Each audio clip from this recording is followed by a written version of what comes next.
Shalom Bapak Ibu sidang jemaat yang dikasihi dalam Tuhan Yesus Kristus. Selamat pagi.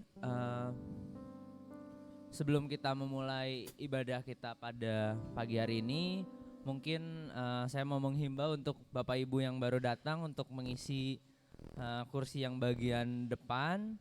Lalu juga mau mengingatkan kepada Bapak Ibu yang membawa smartphone atau telepon genggam untuk memasukkannya ke dalam mode hening atau mode getar supaya tidak mengganggu jalannya ibadah kita pada pagi hari ini.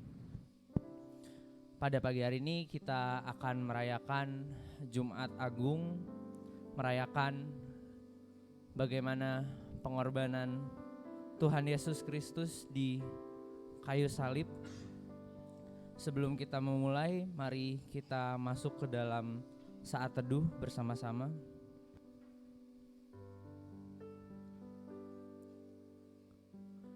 Jadi, saudara-saudara, oleh darah Yesus kita sekarang penuh keberanian dapat masuk ke dalam tempat kudus.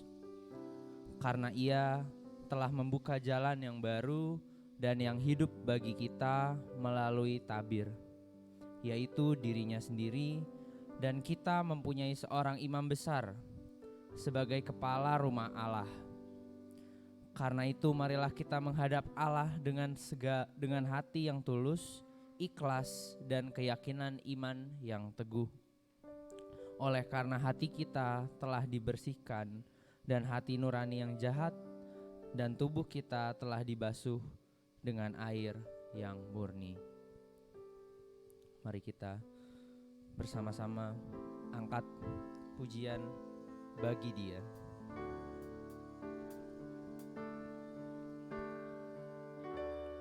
Bagi Dia segala pujian, hormat serta syukur kekal selamanya.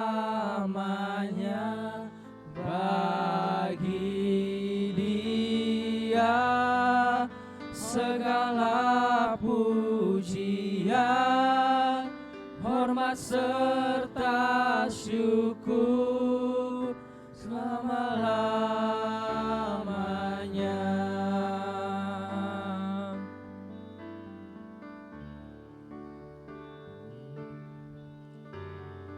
Ya Yesus, selamati bagiku. Ya Tuhan, selamatkan jiwaku. Bagi Dia pujianku, tak dapat ku balas kasih-Nya. Dia angkatku, Dia angkatku jadi anak-Nya. Idaman di dalam hidupku. Bagi Dia sembahku, hanya Dia segalanya. Mari kita bersama-sama katakan, bagi Dia segala pujian. Bagi Dia segala pujian, hormat serta syukur kekal selamanya. Bagi Dia segala pujian, hormat serta syukur selama-lamanya. Mari kita pujikan sekali lagi. Bagi Dia segala pujian, hormat serta syukur syukur kekal selamanya bagi Dia segala pujian, hormat serta syukur selama-lamanya. Mari kita bersatu dalam doa pembukaan. Tuhan Allah Bapa kami yang bertahta dalam kerajaan surga, puji dan syukur kalau pada pagi hari ini kami boleh bersama-sama berkumpul memperingati karya keselamatan yang telah Engkau berikan, Engkau perbuat bagi kami umat-Mu 2000 tahun yang lalu dengan mati di kayu salib. Tuhan, pada pagi hari ini bantulah kami untuk dapat memperingati karya terbesar-Mu dari awal ibadah ini hingga nanti pada akhirnya semua boleh berjalan sesuai dengan kehendak-Mu saja ya Tuhan. Dalam nama Tuhan Yesus bersama-sama kami naikkan doa ini. Amin. Sedang jemaat yang saya kasihi, selanjutnya kita akan menyanyikan pujian dari nyanyian pujian nomor 187 yang berjudul Salib Hina. Kami mohon untuk sidang jemaat untuk bangkit berdiri. Kita akan nyanyikan bait yang pertama disambung dengan bait yang kedua, baru kita masuk ke kur, lalu juga dilanjutkan bait 3, bait 4, baru kembali kita nyanyikan kurnya.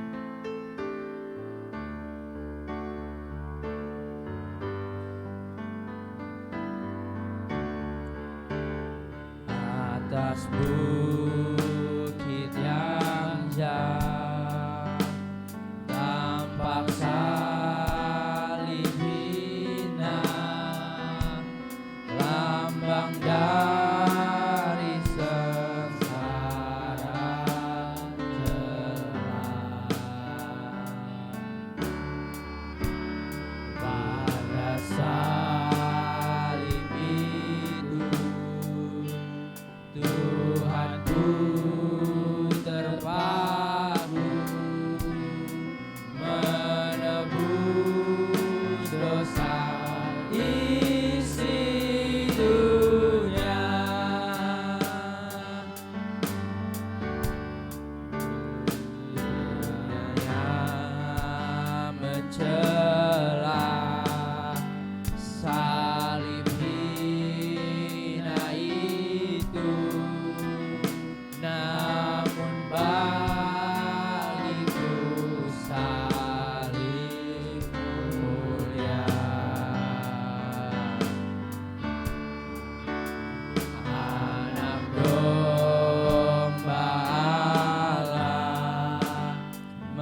tetap memegang salibnya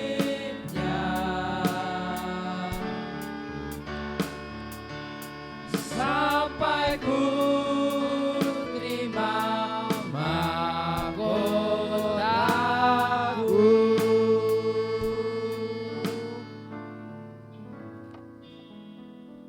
Pembacaan Alkitab pada pagi hari ini diambil dari Yohanes pasal yang ke-19 ayat yang ke-28 sampai yang ke-30. Sekali lagi, pembacaan Alkitab pada pagi hari ini diambil dari Yohanes pasal 19 ayat 28 sampai 30. Kita akan membacakan secara bersama-sama. 3, 4. Sesudah itu, karena Yesus tahu bahwa segala sesuatu telah selesai, berkatalah ia, supaya genaplah yang ada tertulis dalam kitab suci, "Aku haus." Di situ ada suatu bekas penuh anggur asam. Maka mereka mencucukkan bunga karam yang telah dicelupkan dalam anggur asam pada sebatang hisop, lalu menunjukkannya ke mulut Yesus. Sesudah Yesus meminum anggur asam itu, berkatalah ia, "Sudah selesai." Lalu ia menundukkan kepalanya dan menyerahkan nyawanya. Amin. Sidang jemaat dipersilakan untuk duduk kembali.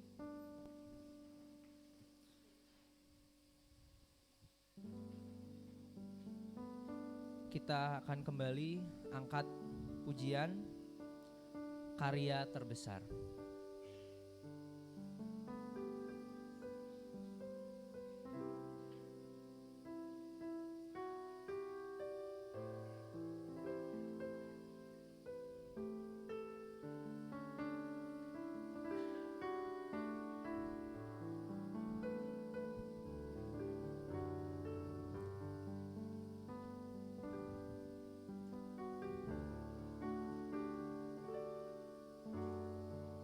Kasih yang terindah,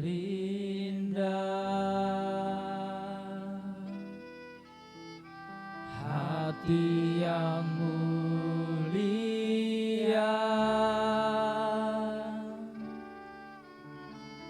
hanya ku temukan di dalam-Mu, Yesusku. Pujian dari hatiku, selalu di setiap waktuku, tiada pernah berubah kasih-Mu.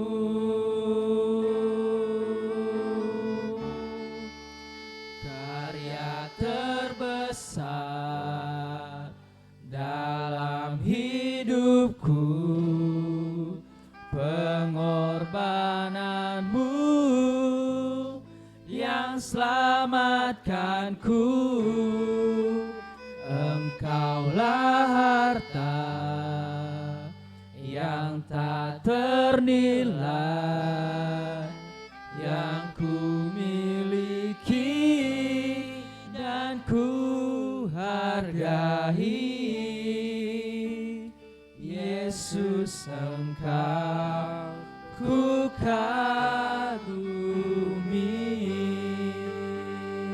Mari kita bersama-sama menyatakan bahwa kasih yang terindah hanya milik Tuhan saja. Kasih yang terindah,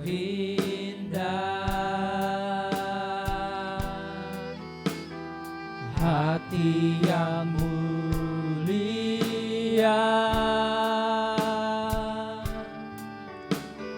hanya ku temukan di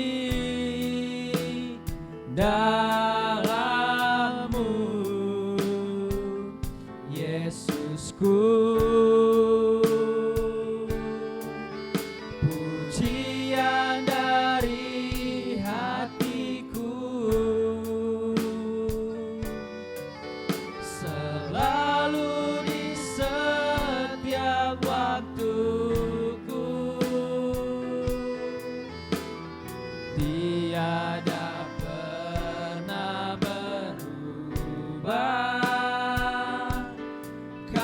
kasih-Ku.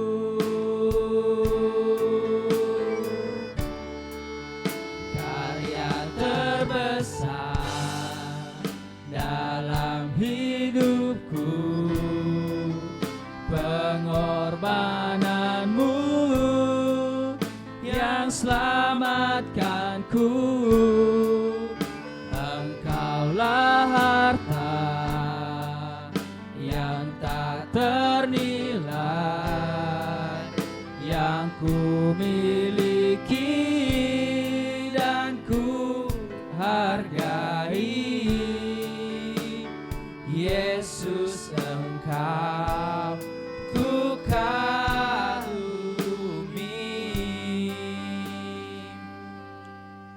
Sidang jemaat yang dikasihi dalam Tuhan Yesus Kristus, untuk kita bersama-sama dapat memperingati karya terbesar, karya keselamatan Yesus Kristus bagi dunia ini, kita akan menyaksikan satu cuplikan video. Kepada operator dipersilahkan.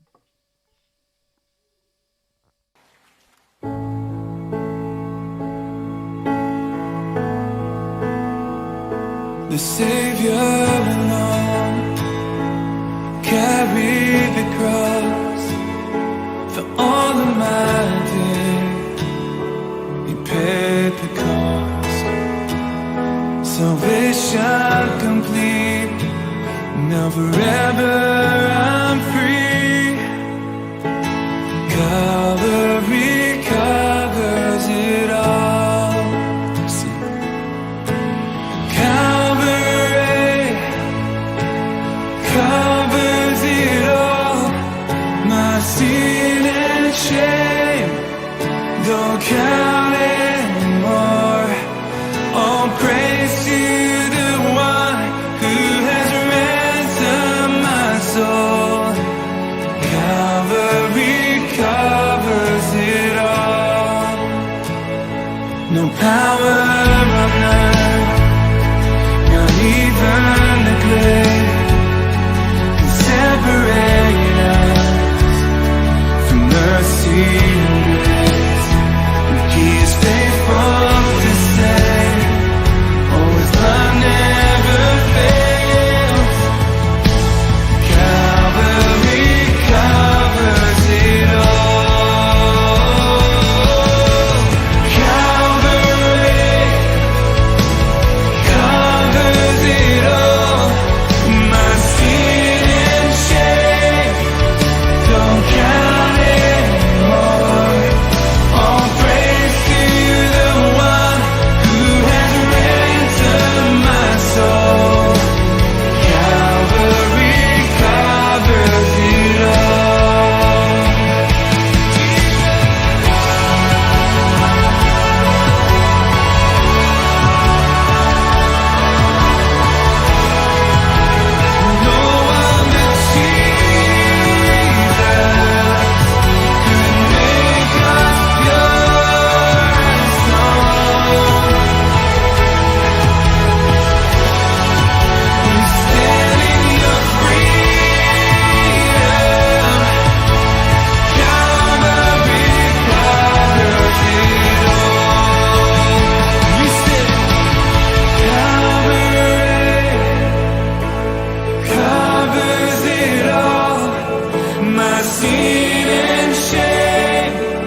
dari sedikit potongan video yang tadi bersama-sama kita saksikan, mungkin ada kata-kata yang diulang-ulang. Calvary covers it all.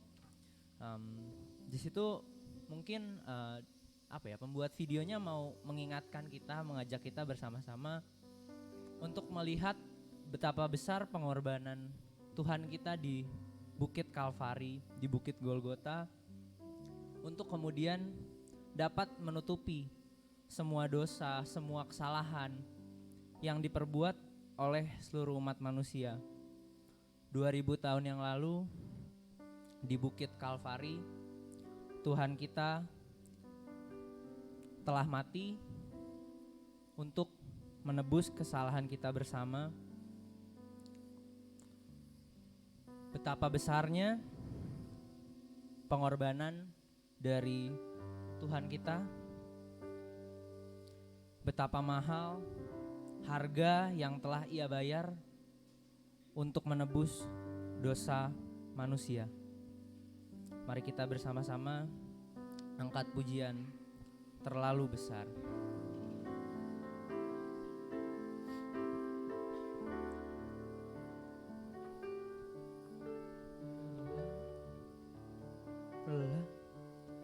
Terlalu besar kasih-Mu Bapa, pengorbanan yang Kau berikan bagiku.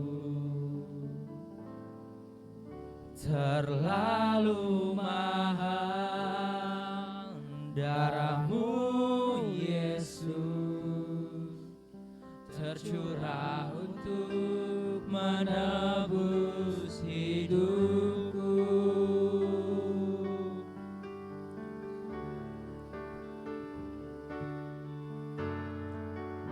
Telah kulihat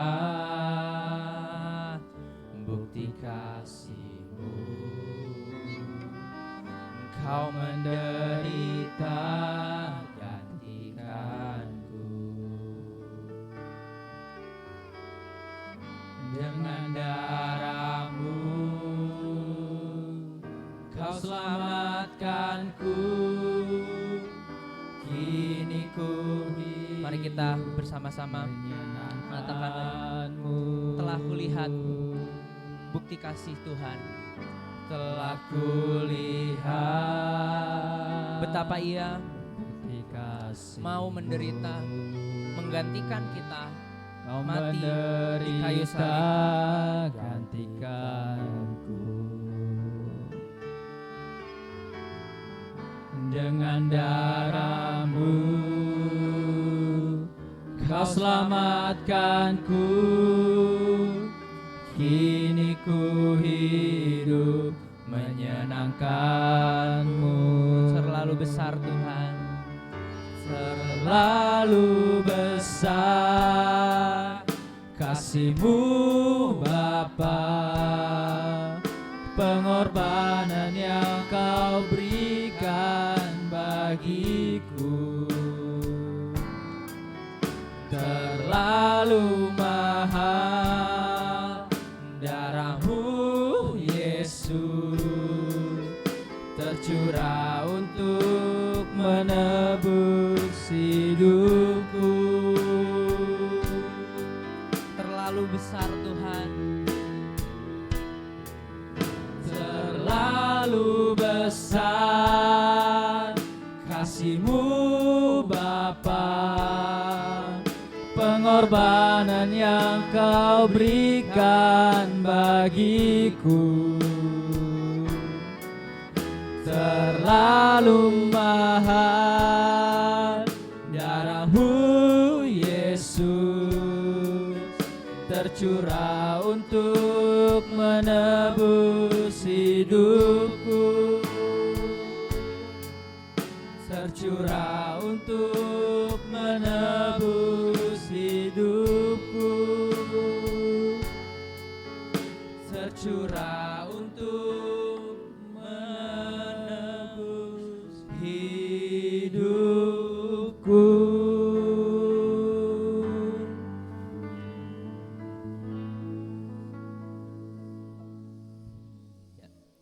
Sidang jemaat yang dikasihi dalam Tuhan Yesus Kristus, tiba saatnya kita untuk memberikan persembahan dan persepuluhan. Pelayanan persembahan dan persepuluhan akan dilayani oleh keluarga Bapak Parjo. Kami mohon Saudara Rahman untuk memimpin dalam doa persembahan.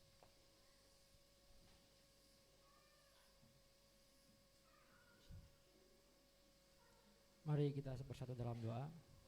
Tuhan Allah Bapa kami yang bertata di dalam kerajaan surga, kami hari ini Tuhan akan mengembalikan perpuluhan kami Tuhan dari sebagian dari pendapatan kami Tuhan. Tidak seberapa yang kami berikan ini Tuhan, namun kiranya Tuhan bisa memberikan yang lebih terbaik bagi kami Tuhan. Terima kasih Tuhan Yesus, dalam nama Yesus saya berdoa dan mengucap syukur, amin.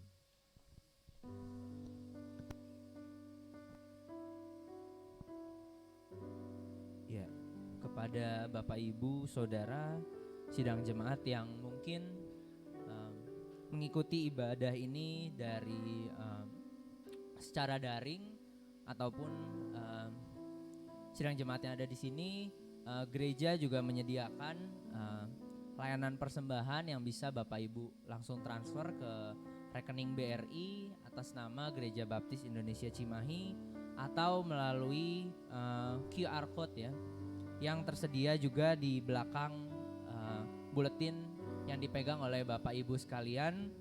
Bagi Bapak Ibu yang mau memberikan persembahan dan persepuluhannya bisa langsung di-scan QR code-nya melalui e-wallet Bapak Ibu sekalian.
Terima kasih.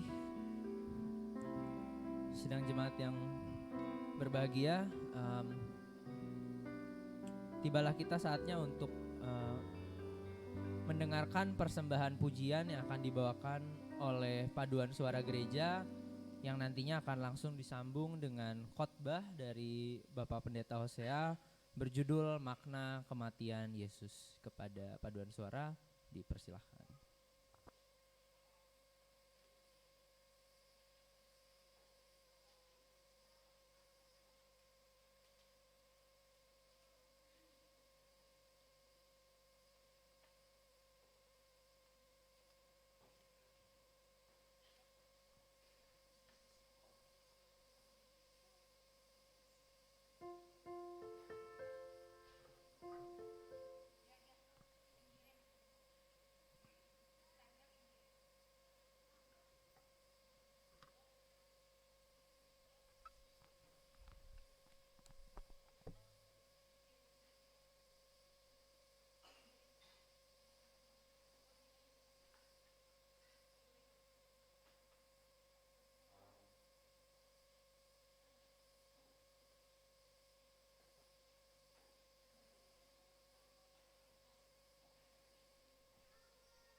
Ya, terima kasih Paduan Suara Gereja ya, mengajak kita mengenang pada kaki salib Yesus ada semuanya. Amin Bapak Ibu. Pengampunan, kekuatan, dan anugerah ya, sehingga hidup kita betul-betul ada kekuatan, pengharapan yang pasti di dalamnya. Itulah pada kaki salib Yesus Kristus. Kita akan merenungkan sebelum masuki perjamuan kudus ya, kebenaran firman Tuhan. Saya beri tema makna kematian Yesus. Atau makna kematian Isa Al-Masih. Ya, kalau saudara sepupu kita. Seperti apa makna kematian Yesus bagi dunia, terlebih bagi kita sebagai orang-orang tebusannya. Mari kita berdoa terlebih dahulu.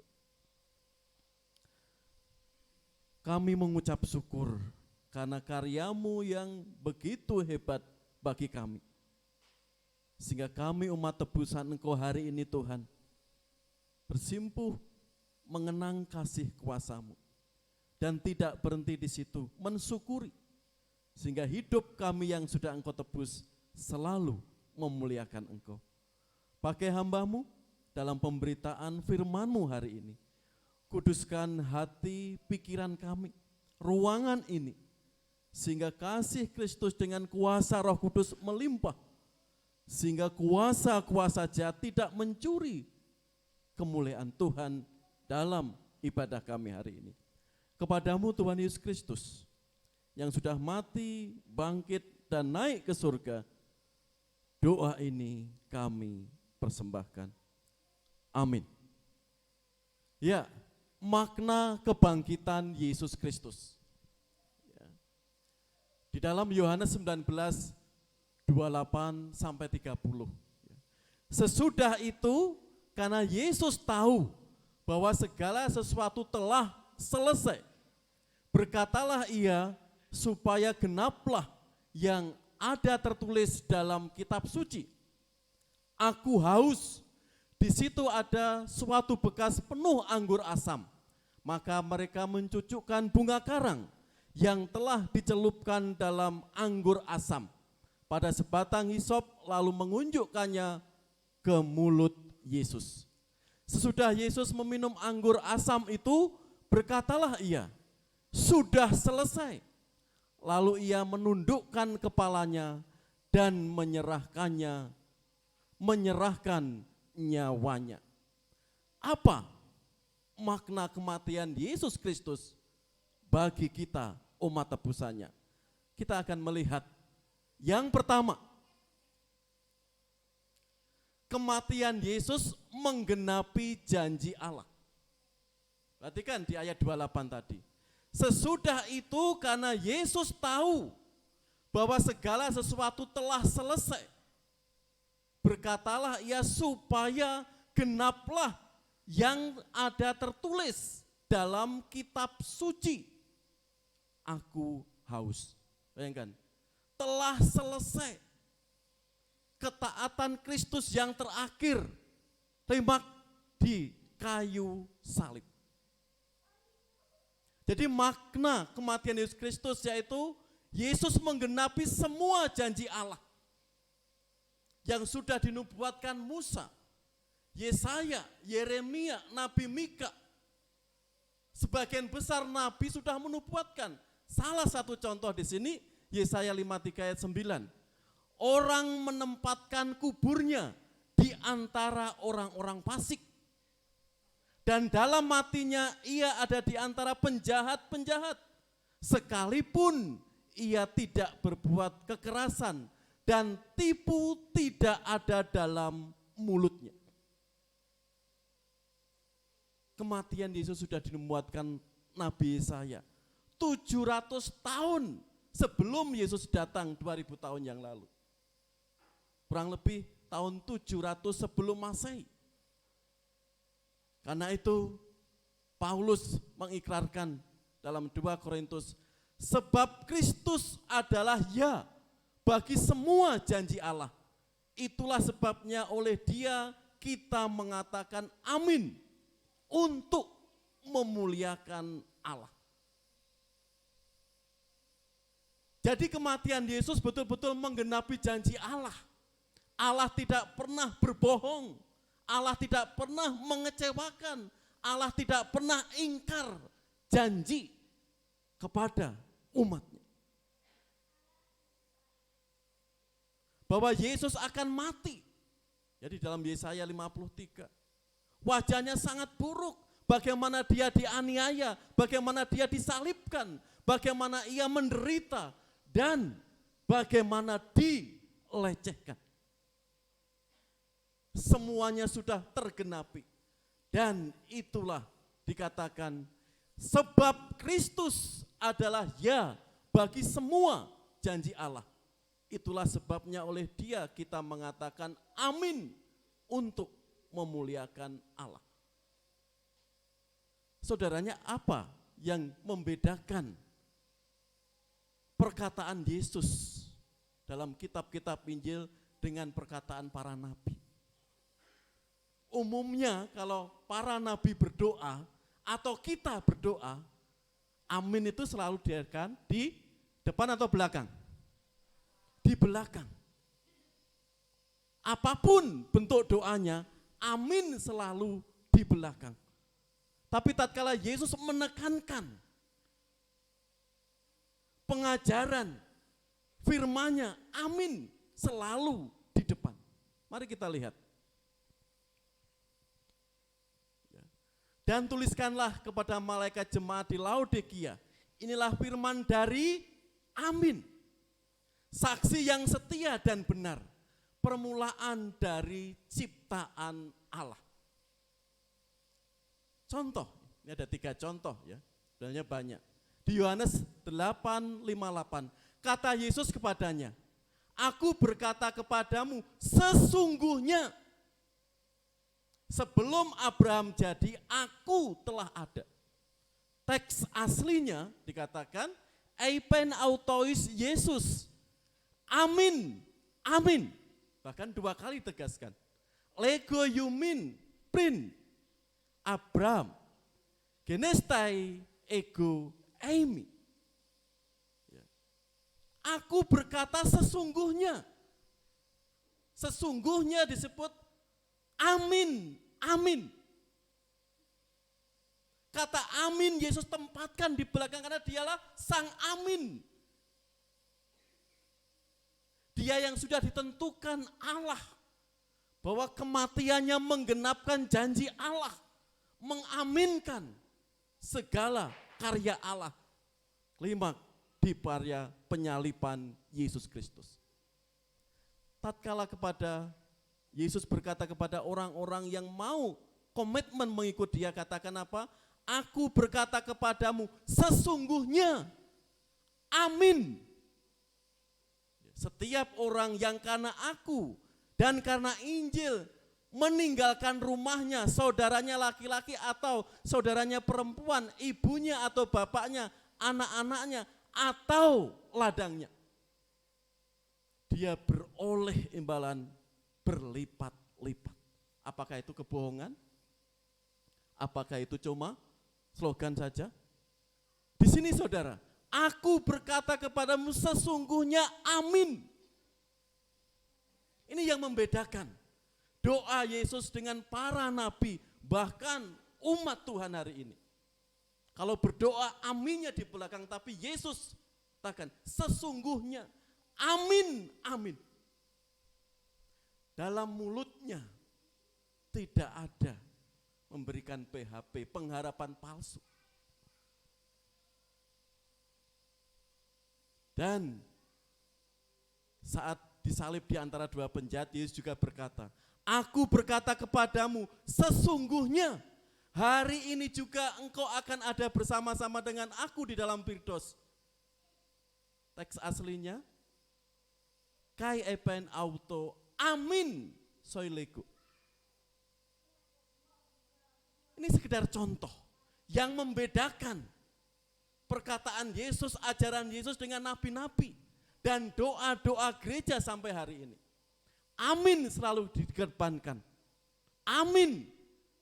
Bahwa Yesus sebagai gambaran Allah tidak pernah mengatakan dan janji-janjinya selalu ada. Kan tuh saudara, ya, kalau dalam kehidupan kita, mungkin hari ini kita bergumul. Katanya Allah mau menolong saya, melawat saya. Kita terus mengimani janji Tuhan itu. Di Roma 8:32 aja, yang terbaik Ia berikan. Allah tidak menyayangkan anaknya, apalagi hal-hal yang remeh. Amin Bapak Ibu. Itu kita pegang.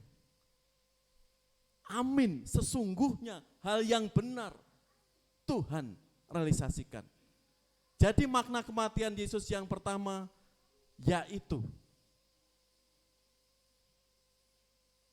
menggenapi janji Allah. Yang kedua, apakah makna kematian Yesus? Yaitu menghasilkan banyak buah. Aku berkata kepadamu, sesungguhnya jikalau biji gandum tidak jatuh ke dalam tanah dan mati, ia tetap satu biji saja. Tetapi jika ia mati, ia akan menghasilkan banyak buah.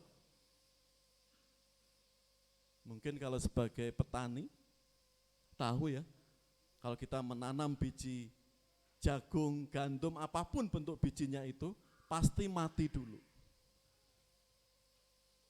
Kalau enggak mati, enggak bisa berbuah seperti apa yang dikatakan Yesus di situ.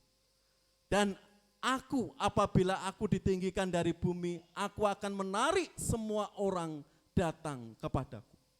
Jadi kematian Yesus menghasilkan banyak orang, menyelamatkan banyak orang. Kalau dilihat presentasi, ya, sampai saat ini, ya, kurang lebih jumlah umat manusia di dunia sampai tahun kemarin 7 miliar. 7 miliar. Prosentase orang Kristen berapa? 3,7 miliar. Baik di benua Afrika, Eropa, Asia, prosentase orang Kristen 3,7 miliar dari 7 miliar itu. Menggerakkan banyak orang menjadi muridnya. Aku berkata kepadamu, sesungguhnya jika biji gandum tidak mati, tidak akan bisa tumbuh dan berbuah. Maknanya apa dalam kehidupan kita? Kita mau berkorban, mau berbuah saudara, harus ada proses. Kedagingan kita harus kita matikan. Bukannya kita tidak boleh mengikuti kesenangan dunia, tidak. Tapi dengan kedagingan itu kadang kita susah untuk bertumbuh di dalam Tuhan. Sehingga hidup kita stagnan. Hidup kita tidak memuliakan orang. Apalagi menghasilkan buah. Seperti ilustrasi. Seorang petani menanam jagung. Biji jagung lalu diskusi. Ini sekedar ilustrasi aja. Setelah ditanam, ada 3 biji jagung diskusi. Aku mau berbuah. Dengan buah ini petani yang sudah menanam aku, dia senang. Dan hasilnya memuaskan. Tapi apa? Baru nongol gitu, ayam petani apa? Mematuk. Ya, enggak jadi berbuah. Lalu jagung kedua, tetap komitmen. Aku mau berbuah. Sehingga dengan buah yang banyak bisa mencukupi keluarga petani. Anak-anak bisa melanjutkan sekolahnya. Tercukupi kebutuhannya. Harapan biji jagung kedua terpenuhi. Harapan biji jagung ketiga, aku enggak mau berbuah. Nasibku enggak ingin seperti biji pertama. Berbuah lalu dimakan ayam petani itu. Sia-sia itu. Aku juga enggak mau berbuah. Lebih baik aku tertimbun di sini. Apa pesannya? Biji jagung ketiga, aku enggak mau berbuah, aku enggak mau nongol. Lalu ayam petani tetap mengais-ngais cari makanan di kebun jagung petani itu. Ketemu biji jagung ketiga. Wah, langsung disantap ayam Pak petani itu. Artinya apa saudara? 3 biji jagung tadi ingin komitmen, bertumbuh, berbuah, ya, menyenangkan tuannya. Tapi satu sudah berusaha berbuah, tapi ada tantangan. Biji kedua sudah menyenangkan tuannya, mencukupi kebutuhannya. Biji ketiga enggak mau berbuah, matinya apa? Sia-sia. Pesannya jelas di situ.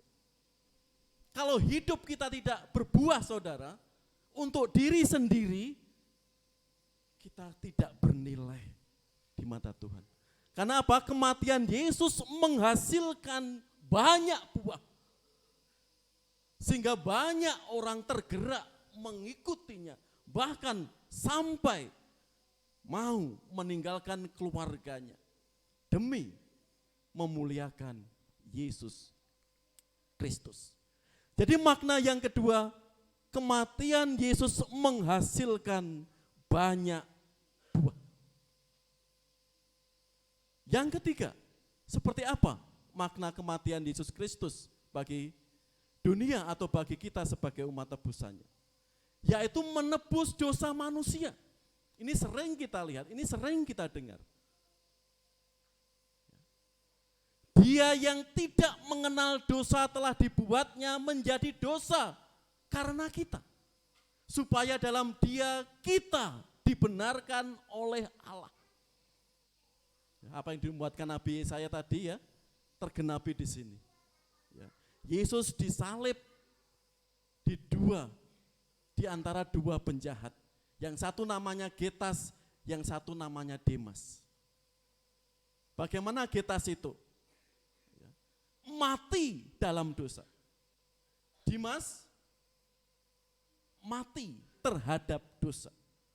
Tapi Yesus mati menebus kita sebagai orang berdosa. Mari kita lihat natsnya. Lanjut, Mbak. Seorang dari penjahat yang digantung itu menghujat dia. Katanya, bukankah engkau adalah Kristus? Selamatkanlah dirimu dan kami. Tetapi yang seorang menegur dia katanya, tidakkah engkau takut juga tidak kepada Allah, sedang engkau menerima hukuman yang sama? Kita memang selayaknya dihukum, sebab kita menerima balasan yang setimpal dengan perbuatan kita. Tetapi orang ini tidak berbuat sesuatu yang salah. Lalu ia berkata, Yesus, ingatlah akan aku apabila engkau datang sebagai raja. Kata Yesus kepadanya, aku berkata kepadamu, sesungguhnya, amin lagi dah, sesungguhnya hari ini juga engkau akan ada bersama-sama dengan aku di dalam Firdaus. Memang unik saudara, mungkin pengalaman Bapak Ibu ada keluarga, ada orang tua. Mungkin pengalamannya seperti Dimas di situ. Mau mendekati ajal percaya Kristus, tapi tatkala masih muda, tatkala masih segar bugar, enggak mau. Ini kasus. Pak, dia kan enggak dibaptis, berarti enggak selamat. Baptis cuma simbol. Ini kasus orang-orang mau menghadapi maut, tapi tatkala menyerahkan hidupnya. Yesus berkata apa tadi? Sesungguhnya, amin, hari ini juga engkau akan bersama-sama dengan aku di dalam Firdaus. Janji yang luar biasa. Ya, ini jangan dicontoh Dimas di sini. Wah, aku mumpung sehat, seenakku sendiri, seenak saya mau hidupnya seperti apa. Sekedar contoh Dimas ini. Sebab maut kalau menjemput kita nggak tahu. Wah, saya masih muda kok Pak, nggak mungkin. Saya masih 50 tahun, itu kalkulasi kita. Ya. Banyak di luar sana, naik pesawat, naik kereta, naik mobil, apapun. Bahkan setelah bangun tidur pun, maut bisa menjemput. Artinya apa? Setelah mendengar perkataan Yesus itu, Dimas tidak mengeraskan hatinya. Justru mengingatkan temannya Getas, kamu disalib, kamu dihukum karena kamu telah menabur kejahatan. Kamu telah membuat kejahatan. Kita layak dihukum. Tapi manusia di sini, Yesus tidak seperti itu. Dia tidak berdosa. Karena itu dia minta. Apabila engkau datang sebagai raja, kata Yesus kepadanya, engkau akan ada bersamaku, bersama-sama di Firdaus. Saudara dikasih Tuhan, Dimas gambaran kehidupan kita. Hari ini mungkin kita enggak ada pengharapan. Mungkin maut membayang-bayangi kita. Membuat kita khawatir, cemas, takut hari ini. Ya. Seperti Dimas. Panggil Yesus. Dialah kekuatan, kehidupan. Dan saat maut itu menjemput saudara. Janji Tuhan jelas, katakan, sesungguhnya amin. Itu akan dinyatakan kasih karunia itu. Contoh seperti Bapak Revolusi Charles Robert Darwin. Lanjut Mbak. Mungkin pernah melihat kisah maut akan menjemput dirinya. Charles Robert Darwin di sini luar biasa ya, pintarnya. Orang-orang gereja luar biasa. Tapi saat mulai remaja, dia ada egois. Mulai tidak mengandalkan Tuhan. Terlebih teori evolusinya mengatakan yang pernah kita pelajari ya, di SD, di SMP, SMA, dan pernah diyakini sebagian besar orang di dunia bahwa manusia adalah keturunan kera, monyet. Ya, itu teori evolusi. Darwin yang membuat di sini karena pinternya. Karena itu dia mulai meragukan Tuhan. Setelah itu apa? Penemuannya itu menyesatkan sebagian besar orang di dunia itu. Dengan penemuannya itu orang tidak mencari Tuhan. Orang percaya ya udah mati nanti jadi lagi, ya inkarnasi lagi menjadi dirinya lagi, jadi berputar gitu. Teorinya betul-betul menyesatkan. Tapi menjelang ajalnya apa? Charles Darwin di sini mengundang evangelis Lady Hope. Dia mohon maaf kepada Tuhan. Telah menyesatkan sebagian besar yang mengaguminya. Teori evolusi yang ia buat ternyata menyesatkan. Menjelang akhir hidupnya, dia minta Lady Hope ini untuk berkhotbah dan mengundang semua orang-orang di masa Charles Darwin. Untuk mendengarkan apa? Ceritakan karya penebusan Yesus Kristus. Sebelum aku meninggal. Ini saudara pesan dari Darwin kepada Lady Hope. Ceritakan karya penebusan Yesus Kristus. Bahwa hanya di dalam Yesus Kristus orang bisa diampuni, orang mendapatkan anugerah keselamatan. Tanpa Kristus orang tidak bisa menggapai atau berdamai dengan Allah. Lalu dia sampaikan Lady Hope di sini. Pesan Charles Darwin. Lalu beberapa hari bulan berikutnya Charles Robert Darwin sudah membayar tuntas kesalahan. Di sini saudara, Charles Darwin kembali mengingat kasih Tuhan dalam hidup. Kita perlu ya, menceritakan karya penebusan yang Allah sudah lakukan di sini. Sehingga betul-betul hidup kita memuliakan Tuhan. Berikutnya, apa makna kematian Yesus? Yesus mati dengan sukarela, ikhlas. Karena dia gambaran Allah. Ya. Tidak seorang pun mengambilnya daripadaku, melainkan aku memberikannya menurut kehendakku sendiri. Aku berkuasa memberikannya dan berkuasa mengambilnya kembali. Inilah tugas yang kuterima dari Bapakku. Ya. Sekarang jiwaku terharu. Dan apakah yang akan kukatakan? Bapa, selamatkanlah aku dari saat ini. Tidak, sebab untuk itulah aku datang ke dalam saat ini. Jadi kematian Yesus itu dengan sukarela. Dia menyerahkan dirinya. Kan itu dia dari awal tadi sudah dinubuatkan para nabi. Kematian Yesus dengan sukarela, dengan ikhlas. Tanpa Allah mengizinkan tidak bisa. Karena karya Allah ini harus digenapi.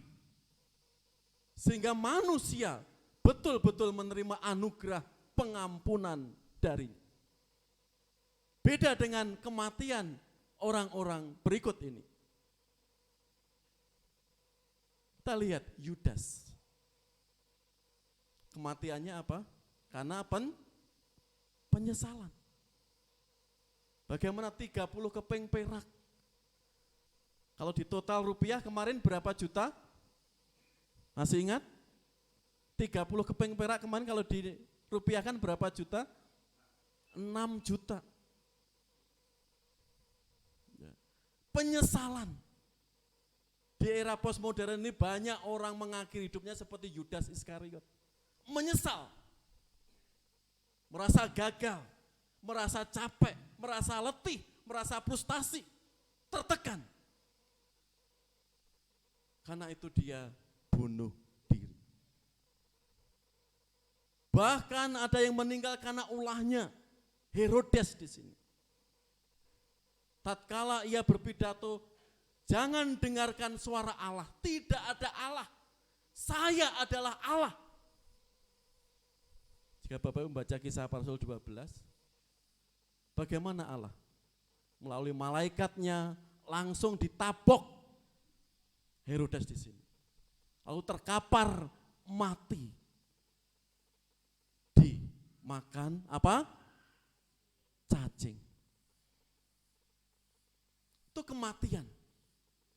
Yudas Iskariot dan Herodes yang sangat kurang ajar. Mungkin di video-video yang lagi viral ya, bagaimana mempermalukan nama Yesus, membuat nama Yesus seenaknya. Ya, artis-artis Hollywood, Bollywood di situ. Lalu terkapar di panggung juga banyak. Allah enggak diam saat namanya dipermainkan. Ya, tapi kematian di sini memperlihatkan ada kematian yang tidak mempermuliakan Allah, tapi ada kematian yang sukacita karena imannya kepada Allah. Contoh Stefanus, dia mati dilempari batu. Orang-orang gregetan melihat Stefanus yang menceritakan Kristus kepada orang-orang Yahudi. Karena itu mereka sampai membenci dan Stefanus martir pertama gereja. Ada kematian Paulus, dipancung dengan kepala ke bawah. Ada kematian gereja mula-mula di zaman Kaisar Nero. Bagaimana singa, binatang-binatang buas dibawa ke gelanggang. Dan di situ orang-orang Kristen dicabik-cabik tubuhnya. Ada kematian. Polikarpus, ini murid setia Rasul Yohanes. Dibakar. Polikarpus di ultimatum. Saya beri kesempatan sekali lagi. Sangkal nama Yesus Kristus. Jika tidak ini, api siap dinyalakan. Tapi Polikarpus berkata apa Bapak Ibu?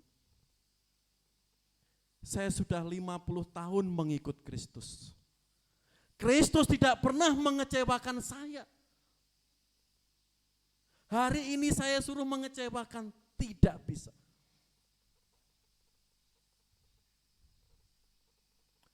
Anak buah Nero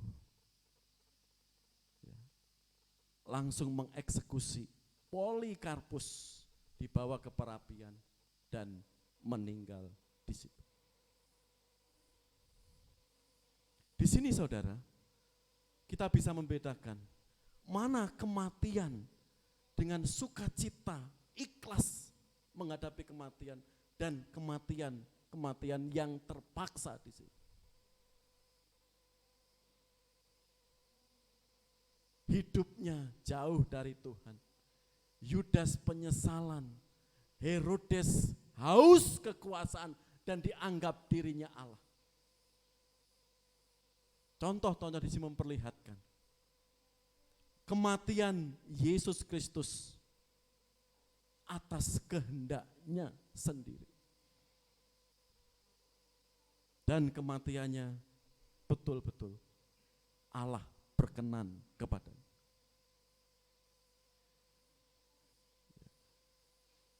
Lanjut yang terakhir. Makna kematian Yesus. Yesus mati memuliakan Allah. Aku telah mempermuliakan engkau di bumi dengan jalan menyelesaikan pekerjaan yang engkau berikan kepadaku untuk melakukannya. Karena itu di ayat tadi dikatakan, sesudah Yesus meminum anggur asam itu, berkatalah ia, sudah selesai. Tetelestai. Lalu ia menundukkan kepalanya dan menyerahkan nyawanya. Di kayu salib inilah saudara, seharusnya kita yang dihukum, seharusnya kita yang dicambuk, kita yang seharusnya diperbudak dosa. Tapi Yesus mati di sini memuliakan Allah.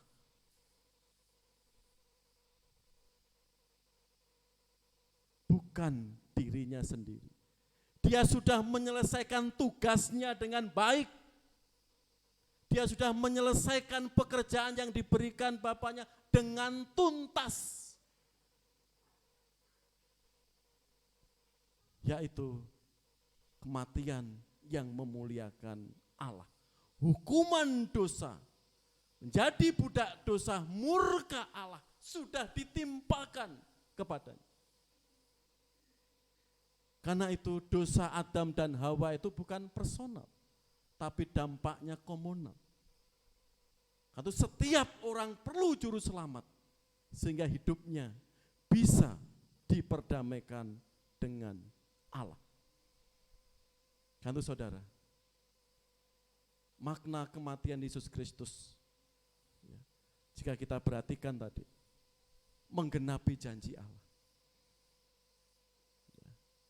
Menghasilkan banyak buah, menebus dosa manusia, mati dengan sukarela, dan kematiannya memuliakan Allah. Pertanyaan yang terakhir, bagaimana respon kita memaknai Jumat Agung hari ini? Respon kita terhadap pengorbanan dan kematian Yesus.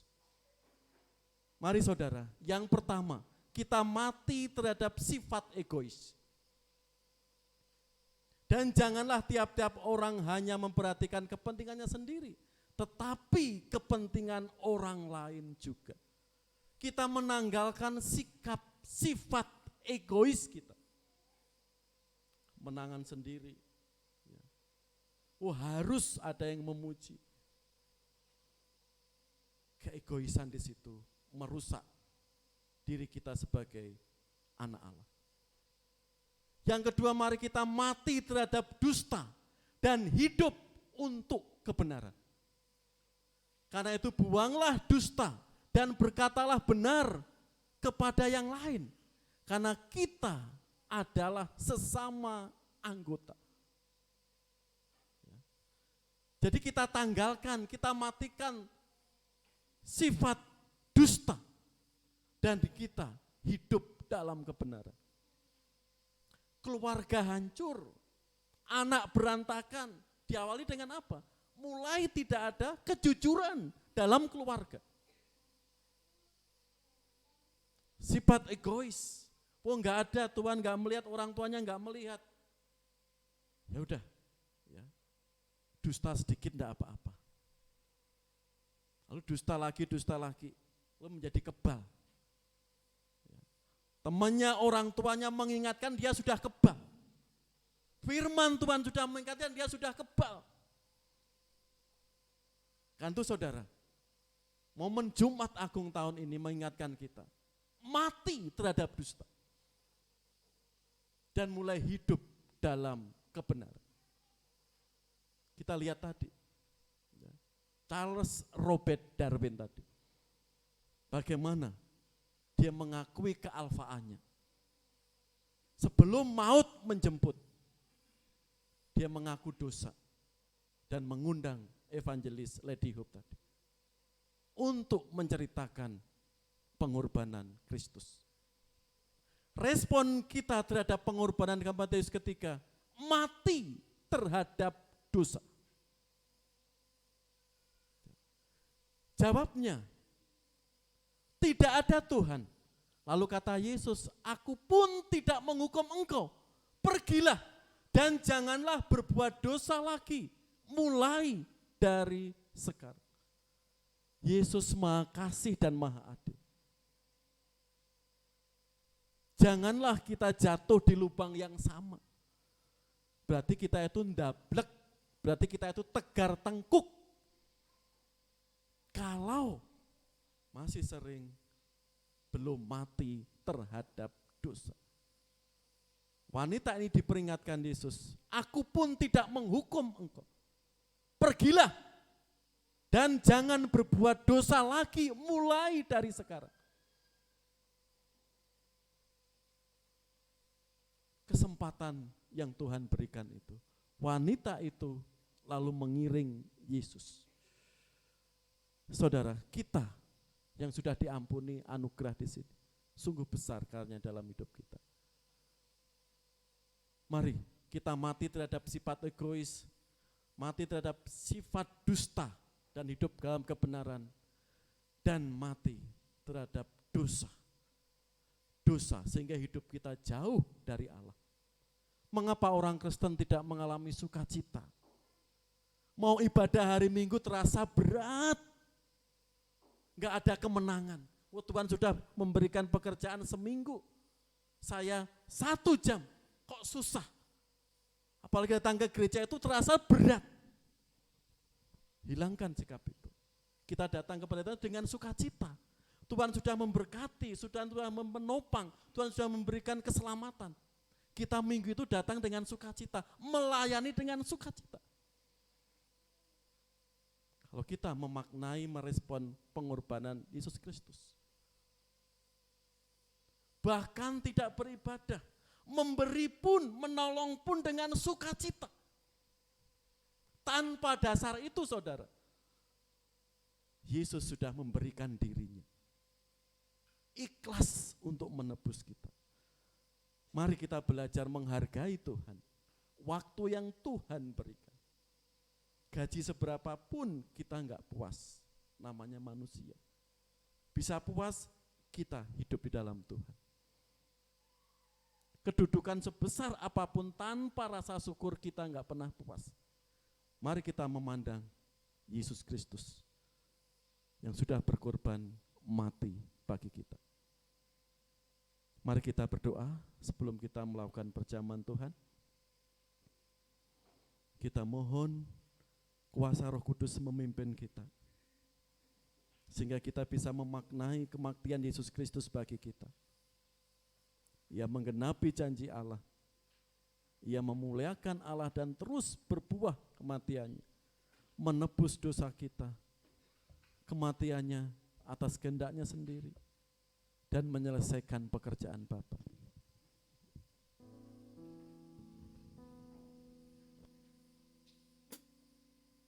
Tuhan, kami akan mengenang kasih pengorbanan Engkau. Terlebih dahulu sucikan hati pikiran kami, sehingga berkenan saat kami melakukan perjamuan kudus di hadapan Engkau. Apalah kami tanpa-Mu? Siapakah kami tanpa Engkau? Hidup kami kuat, hidup kami berarti, kami mengalami sukacita hari ini karena kemurahan-Mu Tuhan. Kami siap menerima anggur dan hosti, bukti kasih Tuhan bagi kami. Terima kasih Tuhan.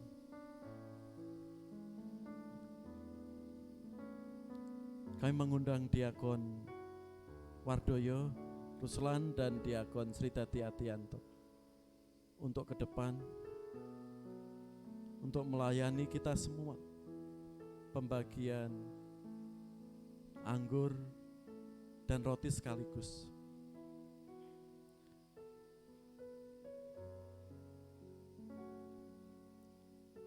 Mari jemaat,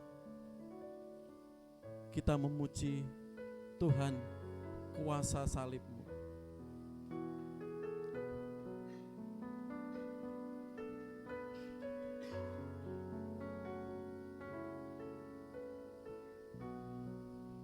Silakan Diakon Wardoyo dibuka hostinya. Digunting dulu Diakon. Ada tempat yang mulia,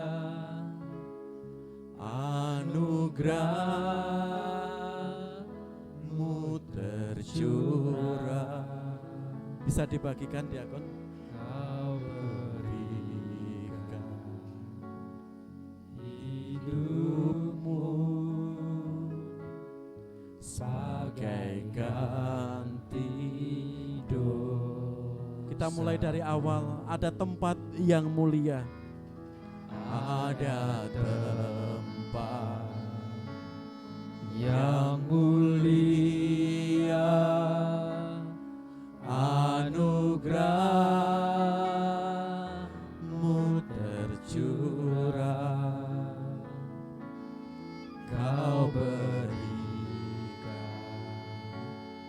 hidupmu sebagai ganti dosaku. oleh karena salib-Mu. Karena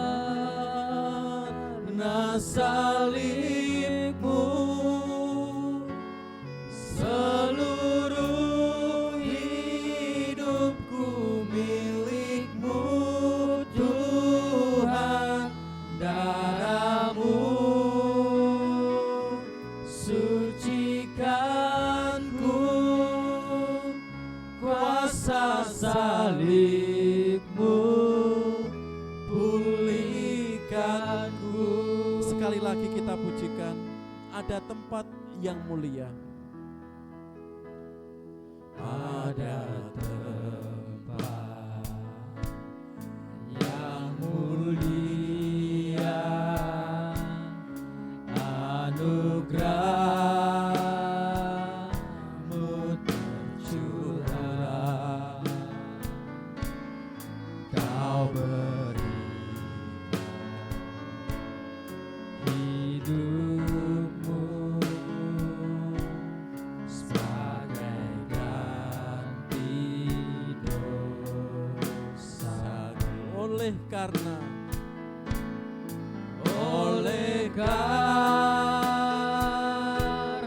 salib-Mu, seluruh hidupku milik-Mu Tuhan.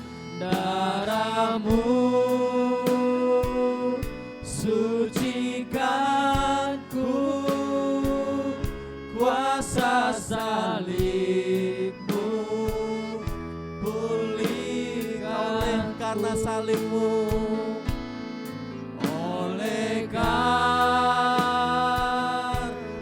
salibmu seluruh hidupku milikmu Tuhan, darahmu sucikanku, kuasa salibmu pulihkanku.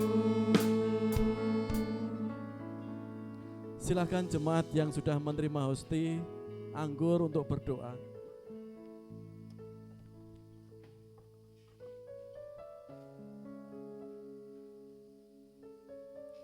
Ada firman Tuhan 1 Korintus 11:27. Jadi barang siapa dengan cara yang tidak layak makan roti atau minum cawan Tuhan,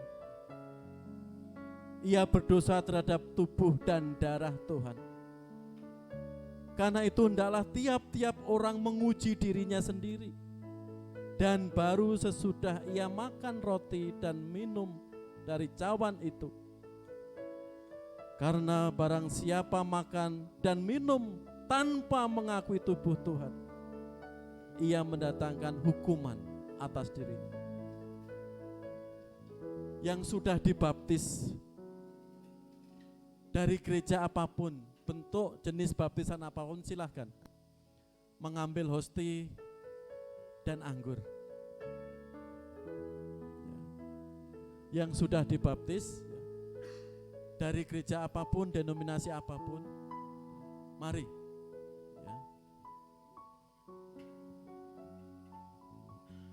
Kita akan mengadakan perjamuan kudus bersama-sama.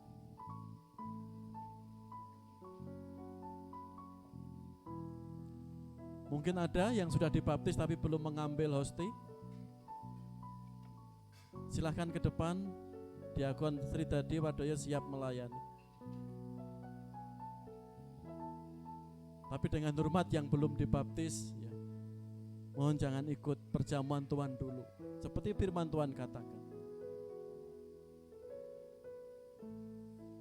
Saya mengundang semua jemaat berdiri.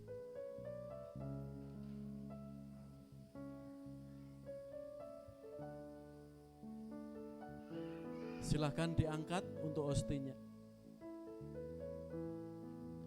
Sebab apa yang telah kuteruskan kepadamu, telah aku terima dari Tuhan, yaitu bahwa Tuhan Yesus pada malam waktu ia diserahkan, mengambil roti.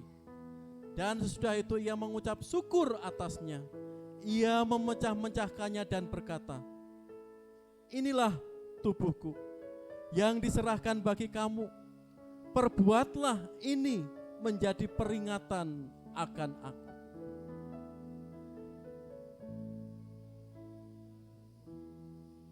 Seperti firman-Mu Bapa, tubuhmu yang sudah dicambuk, tubuhmu yang sudah menderita 2000 tahun yang lagi, semuanya untuk pengampunan kami. Dengan iman kami menerima hosti ini dan akan memakan bersama-sama. Mari kita makan sama-sama.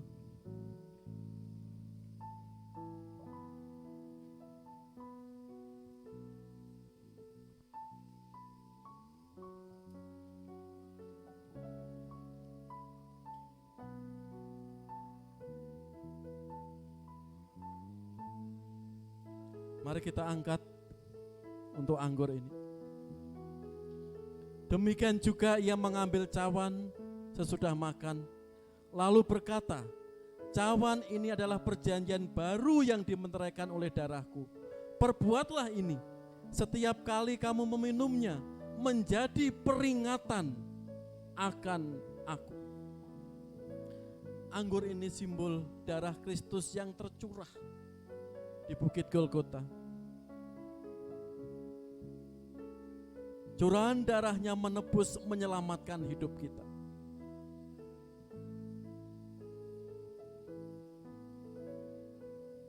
Karena itu Tuhan, kami datang kepadamu, mensyukuri setiap karya Tuhan, baik tubuh Tuhan, darah Tuhan, Engkau korbankan untuk menyelamatkan kami, umat-Mu. Dan hari ini kami akan santap, akan minum bersama-sama. Dengan iman, kami mensyukuri karya-Mu ini. Mari kita minum sama-sama Bapak Ibu.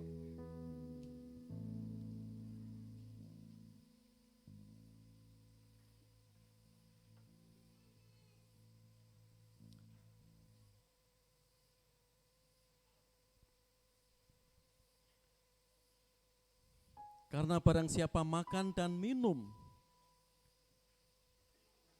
hosti dan anggur ini, ia memberitakan kematian dan kebangkitan Tuhan.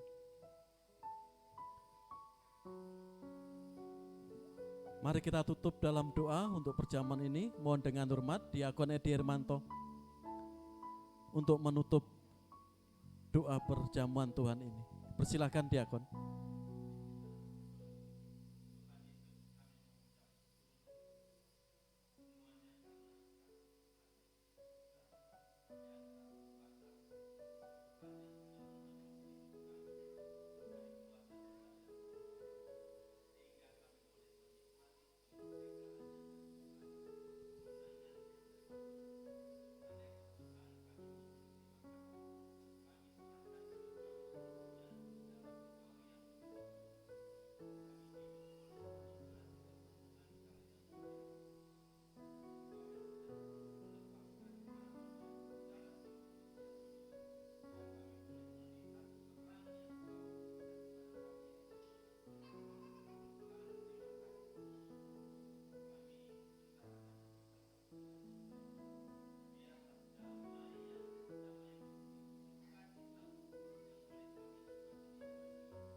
Amin. Silakan duduk kembali.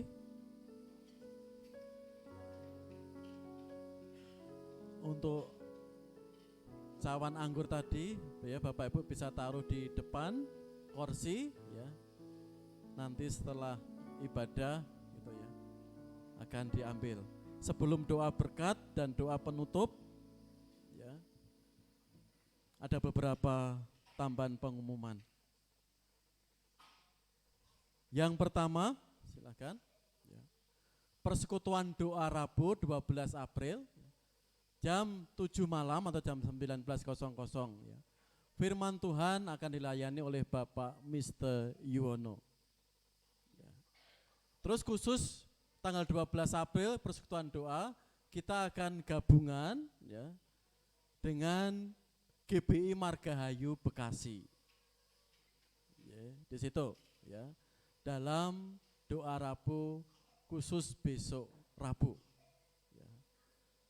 Jemaat Bapak Ibu Saudara bisa bergabung, ya. Jadi ini bisa saling mendoakan, gitu ya.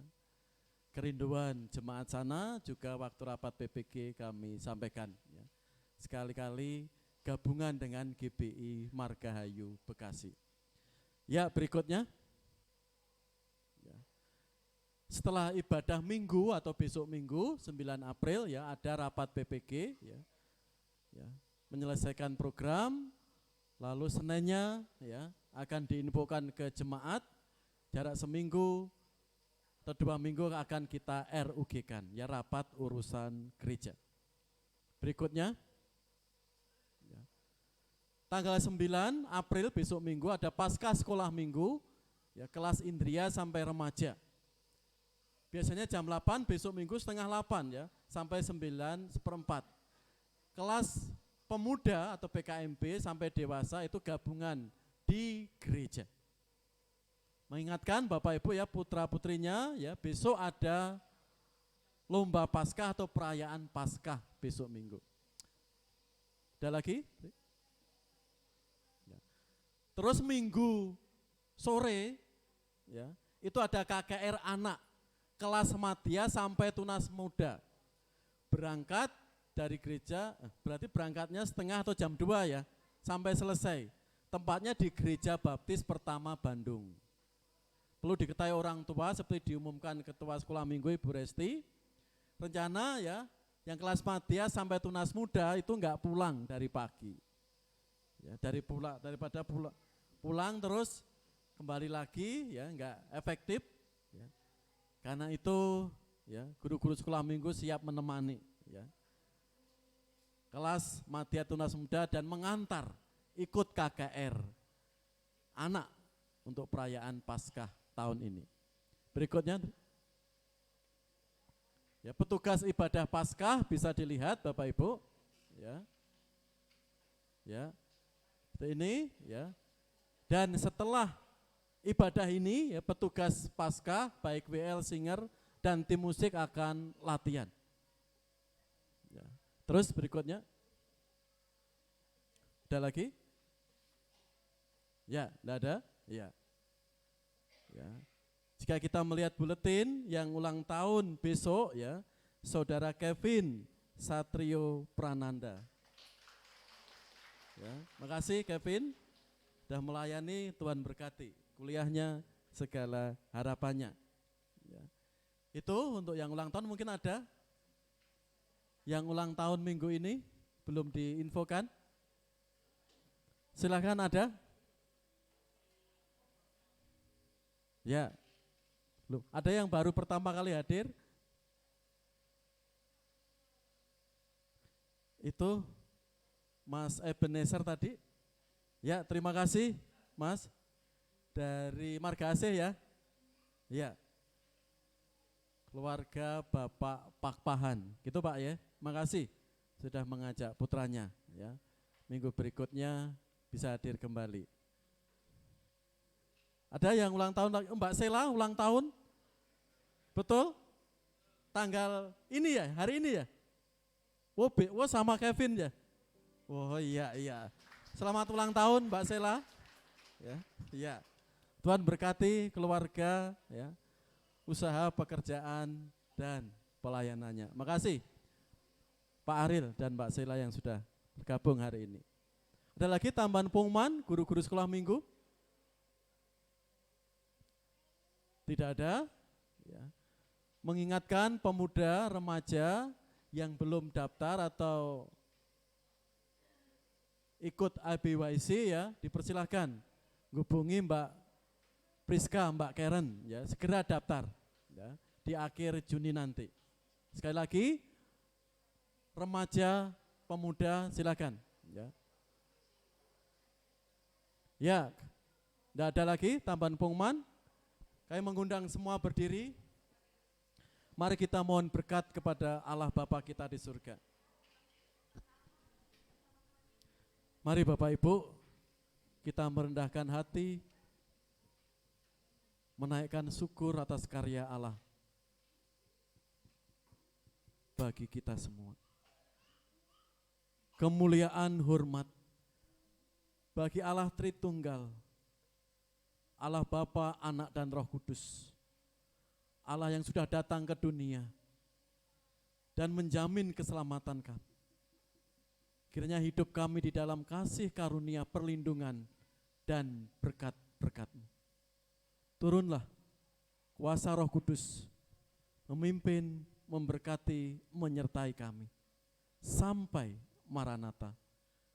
Kita pujikan Tuhan-Mu, memberkati-Mu.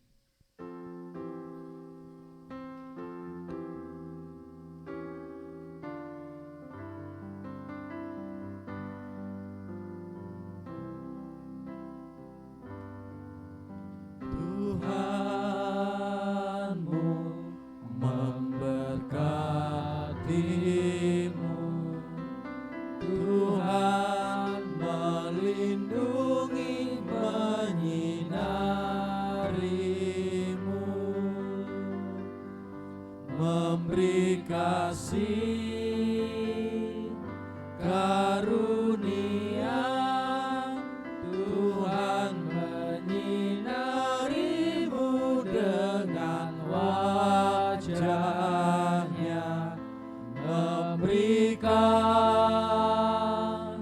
kasih karunia, karunia, damai sejahtera diberi Tuhanmu.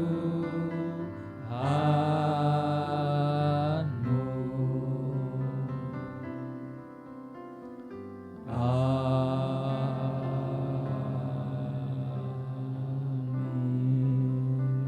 Silakan duduk.